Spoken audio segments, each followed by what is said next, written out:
Irau thatal then som pariat na ziak tu zawan namte siam te pu chon mangang takin enga tinge mamte engtin nge om tin siam te bula chona thun hiam ngala maram chotola khan tui khan choi thalok te tin anu pui hne na chuan puan nem deuh kharon la teu tui vot khan de pila thale mayang akut le ke tang le ake pha te kha lo met nok ro tin marami tui ron choi chu alo la vata anu pui puan ron ken chu la in siam te pang chu anan de sakmol mola siam te pi chuan okhur dar chung hian alo aw reng boka marami po a hlau thong hle mai inga tinge a hetinga om nai rei toem heting hian om ka hrengai si lova hlau thong tak chuan an tin an mani zon a chuan an thei ang chuan an buaya nakina chuan siam te poron meng diarin marami chuan aron menge siam te engtin nge om lo ti vatin siam te chuan ami chun khap mola ka thae aron ti tham triakin ngoi reng chuan an kil talaya siam te mi tui tling piau chu an pi chuan an ruk sak molin mamte thlaphang suo ibula kanom rengania hadam takhanom tumro minti thlaphang man lutu kalom le engtin mai om don mi lawania lauti borin anan nga le wang nu chuan siam te chu muang chang ne ron thota engma soilo chuan an en thap pringot mai chuta siam te chuan kathania engma buena tur ka nei lo varanda kan thu thovenga nge maram hosuo heta cho eng che han ti zuin api chuan nia maram evero argantal donia in thian dun khan pontlifim khawadong tau in chunglam hi chu tian kan lo ti fel mayang a lo ti chuan siam te pahni chu pon laman chuang ngala marami chuan angai na hrelo zet chuan siam te chu an vong mai siam te chuan a thian nu mela zona tam tak chu muin a on thian khara maram fakoma khan min la hre renga sin an kaldona ka thil cha zong te po min lo hona ka thian nu pui kal tlangin miron thonani enga tinge ka lo phat san reng le tuna chun nu thloi mai kani to min du to don si lo nu thloi nei hlau thu soi zong tela ka benga hian ala chama tinami tui chuan hruzau zawa marami po mengko kok mai anei du lo che tu man kan hre hlei nem rem chang ma sabera le kha thonila ni mai lom nge nia inu te tlo pain kan jin lok zok don em ni kan thei angin kong kan da pang chu alo ti chuan siam te chuan alu lo thing ma tin chu ti anga hne ngot the ni don lo ril ru tluang tak le mi tha tak chung kwan nia ma sen ti lo china chuan nor lui chin ni lo tin fak oma phei chuan nu thloi ne tum lo bur thina athu soi chu a hlen nge yang ti po ka hria chu wang chuan katan be sei tur om lo ti lan tir nan athil ron thon po ka thian nu kal tlangin ron ti ni ami zia hi ka hrachiang lutuk ma se min thei ngi lovin min la hrewe rengani ti achiang mani oi maram ke ma thiam lo vekani engkim mai hi ka thiam lo ani chu wang chuan ka tur po hi a om lo lem lo ka chan to ka hmuwa ka ngai ma se ka thin lung hi ake som vek nin ka hria ka nuam tiang anganun hi ka hlim na tur chu ni to mai tinami tui chu zau renga an pahnih chuan ngoi wangin siam te chuan hui papa kan khua zin chu chakna ka nei to lo mi min en dan tur zong la ka hresa vek fakomaron ho chia zulan ngal phei chu za thlak takani mi zongin kan chin khan hreveka in nei tura min ngai vek la in tiang khan kanunen herdang lam dor khania katan hoi ngai nam don lo ma se ka mu chak si zia hi han ti wangin siam te ni chuan an thu soi top lam churon hremana mamte kan jin don nia engma lungai na tur le hupur tur om lo eng kim kan siam tha thei to lo ni point I thin lunga omi shim chuan I thol hok mayang kan thei top kan chu don nia lungai reng su maraminen kan pathumin kan zinanga a felvek mayang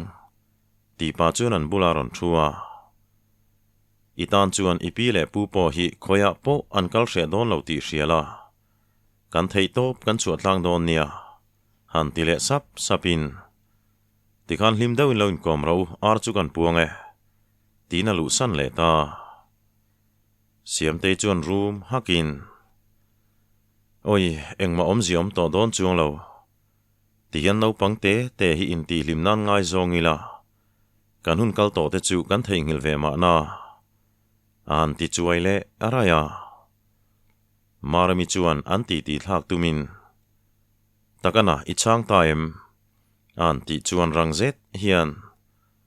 o change zaninen muturin miron som zui zat mai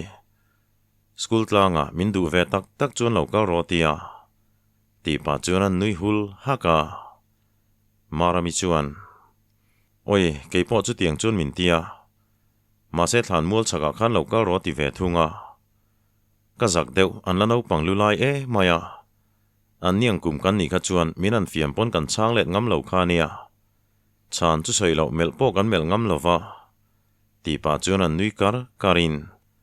an boruak po tlem chuan azia vele ta dewa chuta in tharung ti hriat zet hian siam tei chuan keizong mi patel lawanun man hi harti na riau le kho hartlat na ka nei thina achang chuan makhi ka in ti deuh thin aron ti hlol ta ka chuan marami chuan nia pasal nein hun tei mang ve to bok sia awm lo san lem lo ma se mei chetan chuan mol pho hi ol maya a ming che zong a mol pho te phei chu hlau om takani tin a ke chuan chuan thai nia pa zanin chu kan rilru om da bonan po kanin mu pui ve hriwang chu hetia rilru ipik le hre om reng mai zong taksa le rilru po hian atlin lo mayang ti hlaom zana karon somang chenga kan kaldon nia thingphur puya te kan somanga ti chuan kan rilru te po kan ti thol dewang chu siam te nan ti chuan marami chun bungha ta ole ta chok ei don thowa kan chu rol thei rengalom an ti chuan siam te poron nui ta haka ni dang ang chu ni se an nui ring le ngatang chu siam te ni chuan tiru choi donong miang ipate zong nga chi ni pek lawang tlai dewa ba karon ho ka ring lo loe san mayangu ka in pani khan choi te ka lo siam ula ka chaw ve deuh tlat mai nang ni mong zang an che teu an ti chuan an ni thian dun po chu in chung lama lu tin siam te chuan hlim lui han tum viau ma se a mela chuan a hlim lo ani tia hriat renga midang ho chuan engma thleng lawang main ti hlim tum chuan ti pa ngai soin an ri bora ni khat chu fakoma te thian ho chu luya kalin tui the kang an tuma hlim tak chuan luilam panin an rinak nak mai malso ma chuan sawa karon ve pange muang chain karon zui don cheunia hei sawan tam her riu mai tin an silo ka tuai ti rem to lam min tiar mai chu panin sairo khernen chuan kal thau thawa fakoma te ho chuan rel fiam nakin tikhan aha thla kan tho chung zong sawa vele dayang chu kan zo hu nom vela miron thlek du kanga aha dam china sawan wang lutuk hei chau hi ka per thla tin vate pakhataron khayenga aba kengma per tha om lo maya thazuala chuan an tila langin malso ma chuan an soi chu laron threpa ka per pop don chenge mon le a chu tiang te mian an ti thaping aron tingal ngalin an pia thinglian deuh nuwe chuan a lut pheita fakoma te po nui hok chungin luilam pan chuan an chuka luyan thlen chuan an be se ain lui tui chu lo tlema kha mo ka ti reng kha tuye tlem to don ka ti mola ka tu soi hi chu pom ngam thinu la in ti fu ni mai tluang te chuan in ti thei mel takhian an tin lui na lam tui lak pen dan tur chu anan thle kual that ท่าตาอันนี้แต่ปุยจงหัดินไม่จุกป่าจวนนั้นชุดทันได้เลยเรียหลวงแต่จวนหอยกวลวังอินเฮ้ยจังปุยดิ้งเทลชัวมายอากอริกันเคียงตุยนาร์ลำขี้มุนเหียกันละเปียงอาศิเล่ลำเล่ละมาเฮียนลากเปียนนมโดนฮีกันเทงมาบอกทิมมาจนกันเทงเล่มันมังคอยเงอันนาร์ลากเปียนดานตูร์จุกันเอ็นชินังตีนลุยนาร์ลำจูปันตาจุดีไลจวนมัลโซมาจุวะหุยปันนีเล่สวัสดังเนวขายบอร์ไตรจุงจวนอรอนลังเฮ้ยกันจันเรคอมนาตูร์จุกันได้เดร์ตอนีชับปีงแต่ยังจวนกลุ่มสอมชุงปนให้ติซาทินเปิดฮัลโหลตบังเกยเนียงปัสสาวะกันนันเฟะชัวให้จวนเบลมุยเฮียงนัทำฮิจุกันมุเซลไม่นี่ฮีอารอนติลางลางปัสสาวะจุนี่เราไม่ละปัสสาวะตานกันชัดทุ่งล้อมเลยตูนลายปัสสาวะตานชาบกเฮียนี่นุลาหูปนันดูจูนังซงปัสสาวะตะกินี่เลงตารังลักซิโซลมังสีเราเฮียนอีเลงตาร์สติเอเวงดโดนันนี่ฮีกันฟ้าเตยละกัวลังอีดูดเล่ไม่ยังจูตีนทะจัวละจูเรานุยการะลวงเตจวนใครเล่อิจฉานังเมียงอันนาร์ลำฮีกันจังเอลเขนักขันลุยซีร์ตัวกับขันละเปงิลาติจวนกันเทกังเทไม่ยังตีนจังปุยกุงเลียนเจ็ดไม่จูอันนั้นกิดทุดปะมีดังพ่อจูรันเจเวงาลินจุดที่งานนั้นเจ็ดนักตากะจวนตุยนาร์ลำจูอันละเปงเทตาอลวนชัวนาลำจูหันให้ควรเลยนตุยจูอันเทยังอัตมอันลวนชัวตีระจูมินหูจวนตุยจูอันเทยังอันเทชัวเละโมลินกูกไรจุงเละลิมตะการนันบวยนักตากะจวนจฟากโปอันเล่าเทหิลทักมายจฟาคุณเปลรกะจวนทะจัวละจวนงอยเตวการิลทามดานาเฮียนจฟาคุณเปลโตตีเจียงคบไม่อิจโจลแตงูเฮดิจวนกันได้เรยโตโดนเหล่านี้กันจะฟูนปอกเขาฮาร์ลุตุกังตีป่าจวนลุยกำลำจูปันเววูดามีดังพ่อจวนรอนจุยเวงาลินเจียวพว่าจวนทรูอินอันตุยเทกังลำจูอันเอ็นทราปาถ้าปุยเนนะหักขัดอันนอร์เล่จวนอันโจเทไม่ตอนรินทูเตอันโซอินอันจะฟูนจุดเทตินันบาร์โมลาจะฟักขมาเมนจุกลายจวนฟักข้าไม่เตนุลาข้าอัดเชียดเหล่าข้าเล่ข้าเตียงแต่จุนในเงจีนี่ข้ามัวกระแรงไม่ขันเมลชาติมายามัลโซมาจวนรอนติชวกเล่ลอลิน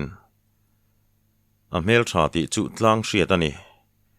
มังไงในเห็นรำรีคามินไทยบีกันในเฮาเหล่านาก็มีมัลไงดานฮิก็สวยถึงวันเวทลุดไม่เสียสาวเทียมเหล่าตัวเล่ใบช่วงเทียมเหล่าตัวริงดนุปุยันในจูลมไปเอกเสนาก็ละเปก็ลมเล่กังไงดานฮิมินจอมรู้จุกติเฮาเหล่านี้ก็มีมัลไงดานะจวนนุปุยจุมิเจ้าไงกันในตัวนี่ตีฮิกัทุปุยันนี่จุดที่รัวลินกับมาหุนเนรอจุกสอยเทเหล่าทุ่งมังไงในมินจิมปิลจวนกันมาหุนกันดวนโลกอังกันจอมเวกเททูวอมสูตัวในรอจวนมังไงในเฮียนกังอัลเรการอนเซมเจ้านินกะเชียทินลุงเกสมเวกินการอนหัวกะเลียมรอตัวมันนี่ติจุกเชนนาเมวไม่มังไงนะทินลุงมินตัวมสักตูโปนันซีนี่กังอินกะดูเววิวติโปกะเชียมาเสกันการะอมตลัดเฮียนเองกิมมินติตีมันนี่ติเตวตุยเทกังหุนเนียตีป่าจวนเท้าตาได้อาเทียนเตปอจูง่ายถ้าคำเล่าเจ็ดจวนเท้าเวสังอินเลียจวนนุยบอกจุงอินอันริเละจูลต่อมาจุดเทียนหันจันเละเศร้าตากะจวนสังหตุยนุรุยหกปอจูอารอนหลังจันตาลิมกูกร้อยจุงจวนสังหาจูเดียวพว่าจนวมชัวกินจนหุดลังเฮร์เรตาจวนอันเทกังเจ้าตาอันเบยเซไอได้จวนสังหาเหลาทะเลงาลเดียวพว่าจนจังเอลหน้าพายินอันเล็ดพุ่งต่อมาจากไอเล็กไก่กวงจูมาบูระคุงจุงอินปูกระจังจวนงาเลร์เล็งารูเลียนตักแต่จวนปดชัวกาลุงเลียนเดวแต่จุจังรัวจวนอันนั้นเนมเลตาจากไอไก่กวงเล็งาวกเหลาต้มจูเค้กจูจุงจวนหุบตู้นีนจูอิน lim tak chuan li chuat le lung te kar chu anan dap zunga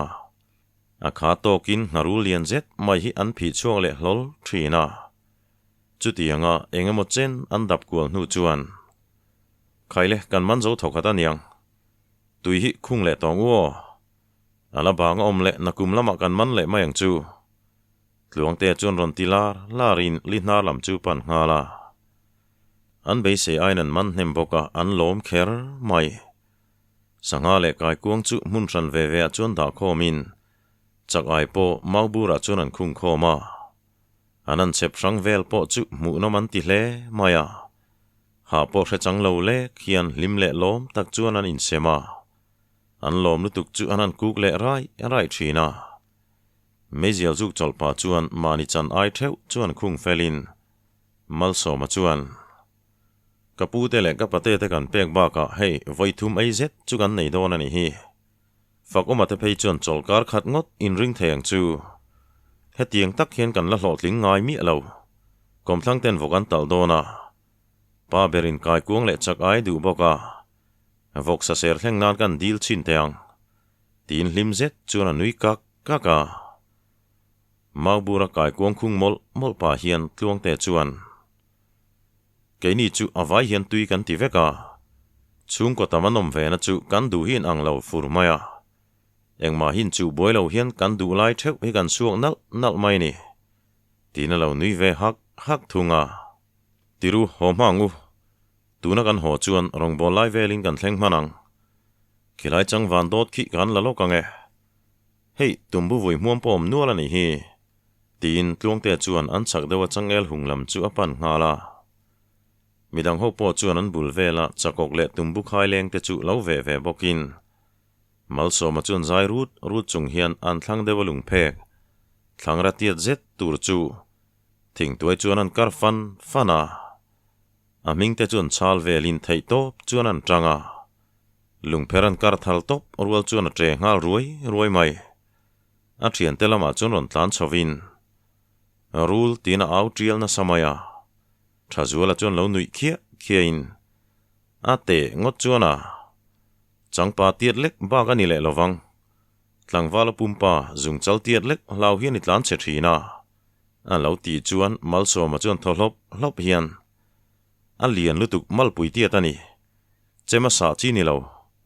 a sei lutuk mau sei dewa vok chi aron ti bora tluang te poron chuk vein malso ma lung pher kar le lama chuan a chuka a zuen chu anui hok mai a rul te reuh te hi lo tleng kuala a chem zang lam chuan khong hlumin aron khai chuaka malsom ro thakai duem sachi tini hon don tina ni maya aron ti chuan hei ron keng hnai hlek suo ka per pop main che tina sairo kher chu lo kuai pana fakoma chuan nui hok chung hian pai mai teu aten omania a lo ti hluk chuan an nui hama chumin hu chuan chakok le tumbu vel chu khung felin kholam pan chuan an kalta kalpa chuan tumbu te chun lak bel nokin an sanghaman an hlotling chu ha hi phian an soya fakoma te tualan thlen chuan an rol po ring lar hlom viau mai fakoma pa hnang lo ta chuan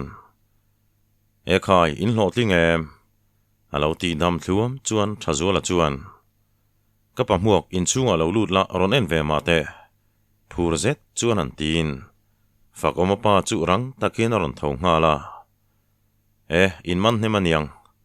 kha inak purla hlom maya tat kong ra fu nang mai abok thlu mai lom le kha anjik no polor fer fur maya nui tha chung chuan an tin fakoma nu chuan afa pai te pui chu alo hlan thlak saka mama in haem khai ip te pui chu avan rit em ve khoi nge kan bun chua ka nge o tin thangra chuan an buna maubur chu asira chuan dain chakok le tumbu da ran hu chuan changel na fun chuan phela oho atui don lutuk hei hi inin sem tur ti naim ni ti pa chuan ron hoi chuak he hoin malso ma chuan khai kha in chan puala ni kha tin aip te puya tang chuan a chan chu an phor vea in ti thei zet hian kan hlot lin zia mai chu hei kan chan poi en maula hetiang za theu hian kan changani an ti bara fak oma pa po phur hle mai mau buran bi chu nui hei ai ei chak boka ron man tel treu mai a kai kuang la chu hei alian phian mai le nga la tin lim tak chunan bun chua ka midang chan te chun thle kualin oho in hlo tlingani takhi avan tui don tak em anan ti luam chuan an phur hlom khop mai mal so ma chuan kanusai hei ka sawa per thla khian zanin tlai choi khom kan rota in chung ko hin tlem bera inina hen ei khom mai ngu kanip te pui da pain kan vain tlau thuak anga karon let le vat donia lo pu du su karon pu avek mayang ti pa chuan in khung molin fak oma pa chuan e khai a avatui don vele ngoi te unang ni hi phei chamin manani ngot mai ka ti nia ron man mo su o inu sai reng inen hen kan lo buai pui vek mayang in ha hlom sia sanga nen hen kan siam don nia phur zet chuan alo tia a thian ten chuan hu chuan fak oma chuan khoenge kan in tlau thuak anga karon pu pui don cheunia tin in bual tur chuan akal ngala fak oma pa la chuan fai fuk rut chunga savamhul chuan potmol molin nui hei hi ni hi rin lo taka ui buk san ti chu avan tui don tak em ma mai chuan min chun fu ngot mai katlang van lai po khan varit po ka hon tir zau che kha ti pa chuan an nui hakin oi voi ni vel min hon tira chu itar thlengin la soyania khang ba kha sailak po ka hrelowe a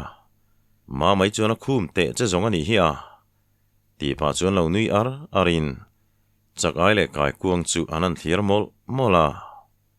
fakomain bual zo chu apa bula chuan ron kalin o in lo khoi duwa khai a khoi keman ka lo rong e a thau mel hlom em mai le nga la hetiang vel ei chak reng hian alom kum ni zet kanin ngai tu ani lai tlum kok khopin zanin chu ei tengo mo ka le zon te po som ka chak view maya ma se ka thian te sa ni boxi a tuyen ti don sin le zon te phejona sep na sa thei te maya a chang chuan sawa ve ruk mai te hi kanan du rum thina ti pa chuan an nui karin anu chuan o atamalom nakina ichian te ron le thuna galo soyange sanga nen pheichon kan ei seng don lo na sa ni o an ti chuan apa po chuan lo tui ni ve a chutian buai mam lai chuan tluang te pathum po chu ron thlengin an lo zo duak to chu in thlahung tak chuan a ron pui ve mola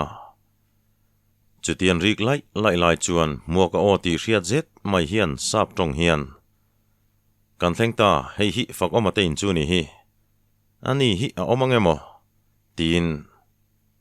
fakom hei kan ron loi done milong moro kan bor te mai ni o aron tilu lunga fak oma te chu lo nui hakin kan lui kal hlo tin thu te in lo hre ve moni le